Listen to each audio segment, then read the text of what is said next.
President Museveni has sent his condolences to families affected by the deadly landslides that struck the Sebei sub-region, claiming multiple lives across Buko, Kapchorwa and Kwen districts. Delivering the president's message, State Minister for Relief, Disaster Preparedness and Refugees, Aber, visited the region on Sunday to assess the destruction and extend government support to the grieving families. A somber mood hangs over the Sebei sub-region as families continue to mourn loved ones lost to last week's devastating landslides. State Minister for Disaster Preparedness, Aber, visited the region where she held a meeting with the area leaders to deliver government condolences and assess the extent of the destruction. She commiserated with the bereaved families and handed over 5 million shillings to support burial arrangements for each of the 13 bodies. Of those who lost their loved ones from all the 3 districts of Kapchorwa, Kwen and Buko, and we have delivered the 5 million shillings to those families that lost their loved ones. And I also delivered 1 million shillings plus the support from Kawakom, the company that works here, who donated 10 million shillings. So the 1 million shillings support those who are injured in the hospital from the president, plus the 550 and I think 58. In total, each family that got injured is receiving about 1.580,000 shillings to support them. So this money has already been given. The total number of people who were injured was 17, and they have all received the money. And also those who lost their lives, who were a total of 6 plus 4 plus 3, that brings us a total of 13 people. They have all received the 5 million shillings. The minister pledged government commitment to boost the community in search for more bodies that are believed to be buried under the rubble. With the UPDF to support the process of exhuming bodies, and also other partners to come in, and we expedite on the process. Those who have been buried, we are able to get the bodies out as soon as possible.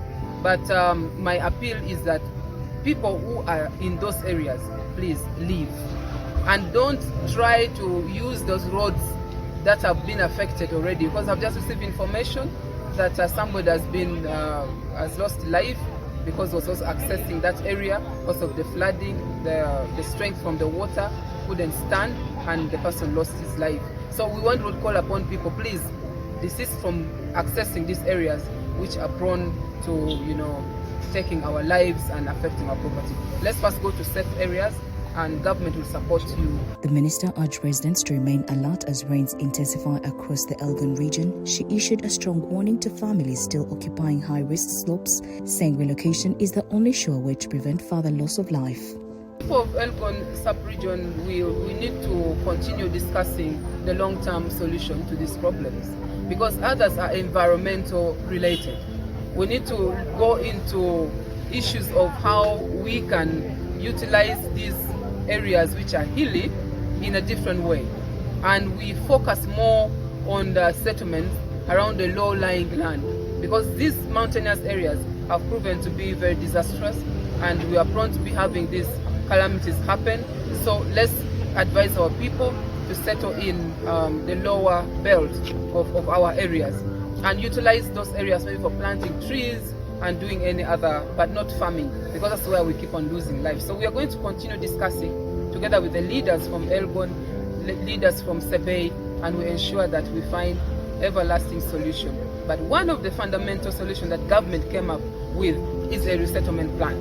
Those in the risky area must be provided 2 acres of land, 10 million shillings, so they can settle elsewhere, or land where government has provided for them. Aber also addressed ongoing government resettlement efforts for landslide-prone communities. She revealed that the process is underway for the initial batch of beneficiaries in Bugisu, but said acquiring a sizable portion of encumbrance-free land in the region remains a major obstacle. The immediate issue that we resolved is that our people are told to leave that area. I don't want to say forced, but we want to talk to them. All leaders are going to go out there to mobilize the people who are in the risky area to evacuate that area and come to our temporary shelter that we are going to provide in partnership with Red Cross and other partners who are there. Then secondly, we are going to continue providing food and non-food items to support them and also sanitation, like movable toilets, so that they are safe. Then we will then go into discussions on the relocation. We will identify land within the areas, within the districts that they come from. That will be the first priority. Then we'll be able to relocate them to the safe places. The minister further called on leaders and residents in the Ogun Highlands to adopt long-term solutions, including suitable land use practices, regulated settlement, and protection of fragile slopes. She warned that continued encroachment and poor land management have worsened the frequency and intensity of disasters in the area. My appeal to everybody in Sebei, if you are in a risky area, please move. Don't wait for problems to meet you where you are. First move, safety first. And I'm happy with the leaders that we are speaking the same language. And we are now going to move to the site to see some of these challenges that they have experienced, which includes roads and bridges, because I need to go back and mobilize the different ministries to come and support, like roads, Ministry of Agriculture, and we ensure that the lives of people in Sebei are put back to normal. John Cliff Wamala, the Senior Communications Officer of the Red Cross, noted that they are set to establish a hold ground where people will be campaigning for a main as government prepares to resettle them. So tugenda kuleta wema, tugenda soka tulete wema 2 nga zino obusobozi bw'okudemya abantu 4 nga bwetwongera okubeera nga tulaba embeera senga enamba eneebeera nga yeeyongedde tulina obusobozi obudemya n'abantu ne babeera mu 1,000 nge Red Cross ng'ekitongole.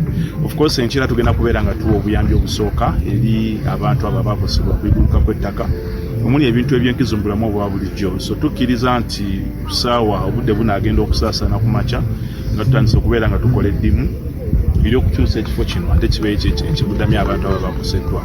So n'ebintu tusuubira nti betunaawa ebintu bajja kuba nga bebayingira weema ate tulabe okutuuka ekiseera kino ekyenkuba nga kiweddeyo ne officer ya minisita ng'evuddeyo n'enteekateeka ennambulukufu bitawe n'ebeera nga ebabudamya okusingako wano. As recovery efforts continue, the government says it will maintain close monitoring of the region and support affected households. But for communities on the unstable slopes of Mount Elgon, the debate on resettlement and sustainable living remains urgent. New Vision TV. Stream smart, stream New Vision.